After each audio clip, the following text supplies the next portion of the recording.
quand vous êtes affecté par tout ce qui concerne le royaume de Dieu,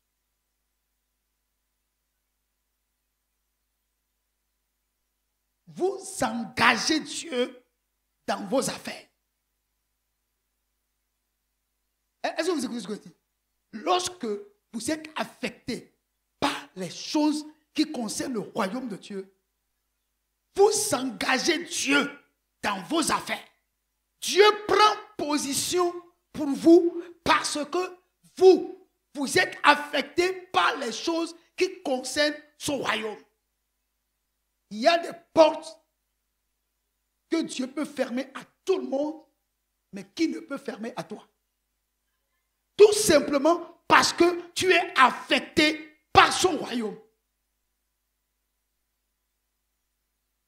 Et tout ce qui le concerne, tout ce qui concerne son royaume sur la terre, est pour toi une préoccupation. Que ferai-je pour que le royaume de Dieu soit manifesté? Que ferai-je pour que le royaume de Dieu sur la terre puisse grandir? Que ferai-je pour qu'il y ait plus d'hommes qui connaissent le Christ? Lorsque le royaume devient un sujet de préoccupation pour nous, nous engageons Dieu dans notre affaire. Donc, Dieu vous fait une grâce et vous conduit dans un succès phénoménal. Dans un succès phénoménal. Alléluia. Vous vous souvenez de cet homme dont le serviteur est malade? Je crois que c'est le centenier. Gloire à Dieu. Il est venu vers Jésus pour demander à ce qu'il prie pour son serviteur.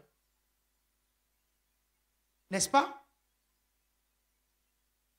Mais en réalité, il n'est pas israélite. Il est un Romain. Alléluia. Et quand il a demandé cette faveur, même le peuple qui était là, la foule qui était là, a dit à Jésus, il mérite que tu le lui fasses. Pourquoi? Parce que c'est lui qui a construit notre synagogue. Vous me suivez?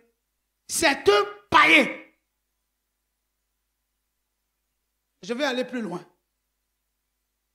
Jésus a dit qu'il n'est venu que pour les brebis perdues de la tribu d'Israël. Donc, pendant qu'il était sur terre, il n'était pas venu pour faire quoi que ce soit dans la vie d'un païen. Il n'était pas venu pour faire même un seul miracle dans la vie d'un païen. Parce qu'il va falloir qu'il aille d'abord à la croix pour que la grâce de Dieu se répande pour les païens. Mais quand il était là, il travaillait sous la loi, non sous la grâce. C'est sa mort qui a amené la grâce. Donc aucun païen n'a droit à un miracle. Quand vous lisez la Bible, vous allez voir que la femme cananéenne, quand elle est venue vers Jésus, elle dit, ma fille souffre cruellement. Je voudrais simplement que tu pries pour que ma fille guérisse. Qu'est-ce que Jésus lui a dit? Jésus lui a dit, il n'est pas bon de donner la nourriture des enfants aux chiens. Mais ce que le Seigneur a dit, tu te dis, comment le Seigneur peut parler comme ça à quelqu'un qui lui demande de l'aide? Pourquoi? Parce que ce que le Seigneur disait, il le disait sous la loi.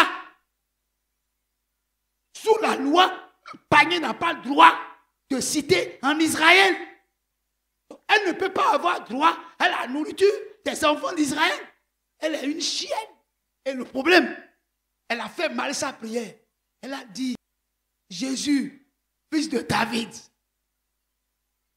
Or, en tant que fils de David, il ne peut agir que pour les enfants d'Israël.